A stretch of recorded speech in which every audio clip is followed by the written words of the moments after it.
You are now ready to paste the wall for your first drop.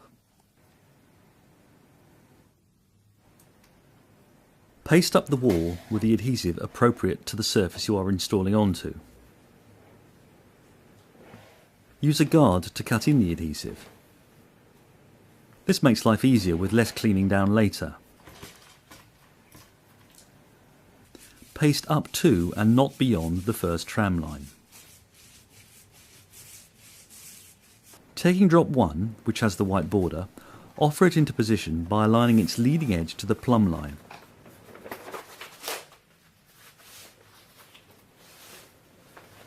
Also ensuring its midway point, measurement B, lines up to the mark indicating the horizontal midpoint on the wall. Be sure you work with your ptfe spatula in an up and down direction only, taking care not to stretch the material across its width.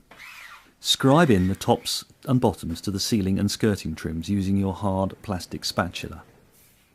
You should now check and double check that your drop is correctly positioned by carefully checking it against both the horizontal and vertical plumb lines. When cutting the join, we advise the use of a protective plastic strip, which first needs to be cut to size. This strip is positioned behind the joint and protects the wall from being damaged or scored when cutting your joint with the snap blade knife. Position the plastic strip at the exact point where you will be making the overlap and trim joint. Paste up the wall for drop 2 using the same techniques that you used on drop 1. Use your guard to keep the trims clear of adhesive. Make sure you keep adhesive away from the marked tram lines. Now take your numbered drop 2 and offer it into position by matching the image to that of drop 1. You will find it useful to position drop 2 with a belly so that the whole drop is held on the wall, leaving you both hands free to manoeuvre the second drop into position and match it to that of drop 1.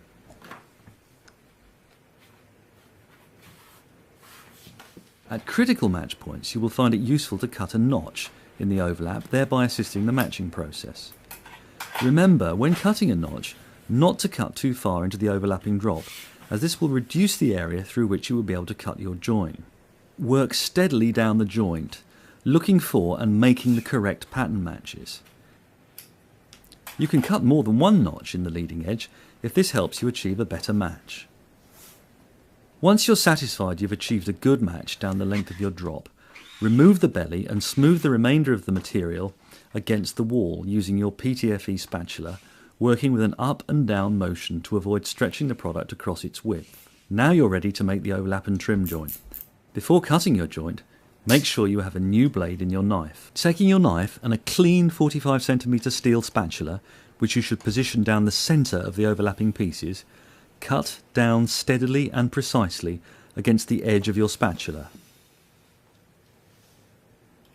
Once you've started your cut, do not remove the blade from the joint, as this will lead to an unsightly and unacceptable step in the joint. After cutting the joint, remove the overlap and underlap, and remember to remove the plastic strip from the joint. You will now need to apply sufficient adhesive to the previously unpasted tramline area to ensure a good bond at the joint. However, care needs to be taken not to apply too much adhesive, as excess will squeeze out, contaminating the face of the product when you make the final joint. Now lay the edge of drop 1 against the wall surface using the ptfe spatula in a vertical movement. Starting from the centre of the join, lay in the edge of drop 2 to the edge of drop 1. You may find this easier to do with clean fingers.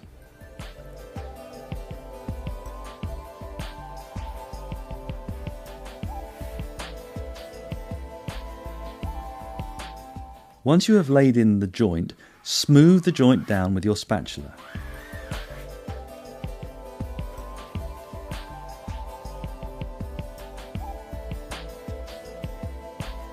Repeat this process all the way down the length of the join, taking care to work carefully, cleanly and methodically to achieve a good quality finish. Now you're ready to trim the tops and bottoms. Scribe along the ceiling and skirting lines. If you have a scribing tool on your knife, use that, or alternatively, use your spatula. Then, using your clean 45cm steel spatula and a sharp knife, cut the tops and the bottoms, remembering never to remove the blade from the cut once you've started.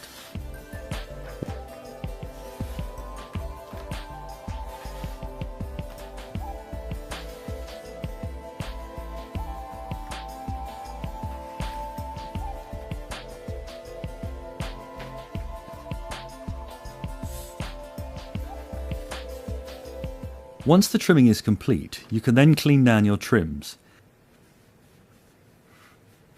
And for best results, use your spatula to shield the face of the image while sponging carefully. You're now ready to move on to applying drop 3. Having pasted up drop 3 in the same way as for drops 1 and 2, again remembering to keep adhesive away from the marked tram lines, you are now ready to apply drop 3. Apply your numbered drop 3 to the pasted wall, offering it into position by matching the image to that of drop 2. Again, position drop 3 with a belly so that it is held on the wall, leaving you free with both hands to manoeuvre the third drop into position.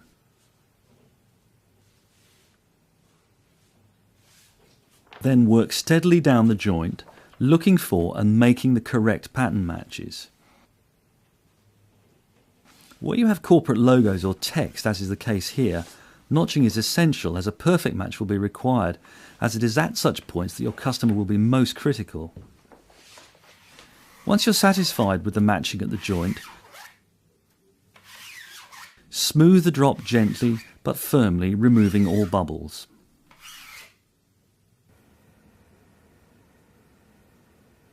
Before cutting your joint, position your plastic strip behind drop 2's edge.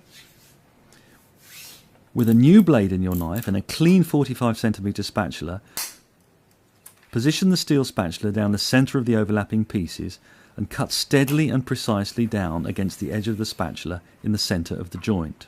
Always remember that once you've started your cut, do not remove the blade from the joint. Cut steadily and precisely down against the edge of your spatula in the centre of the joint, remembering not to remove the blade at any time. After cutting the joint, remove the overlap, the underlap and your plastic strip from the joint. Site hygiene is important to maintain, so keep yourself and your tools free from adhesive contamination at all times, thereby keeping the image free from adhesive. Now lay the edge of drop 2 against the wall surface using the ptfe spatula in a vertical movement.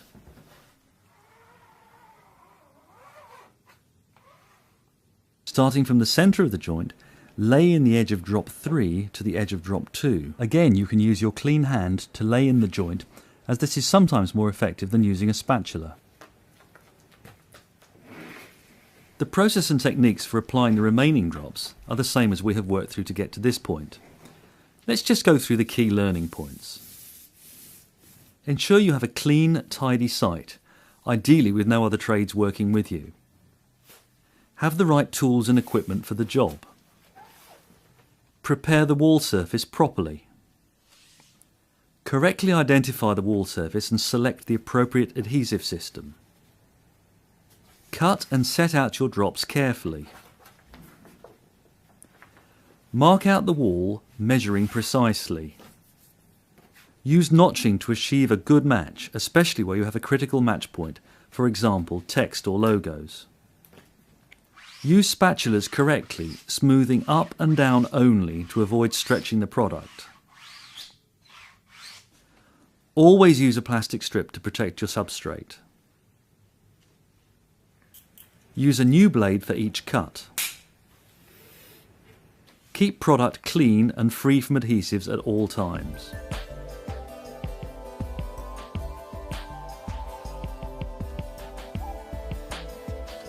Once the job is complete, take a few minutes to inspect your work and satisfy yourself that you've achieved a good finish. This could be checking that all your edges are stuck down with no dry joints, that the trimming is neat and tidy, and that the image is free from any adhesive contamination.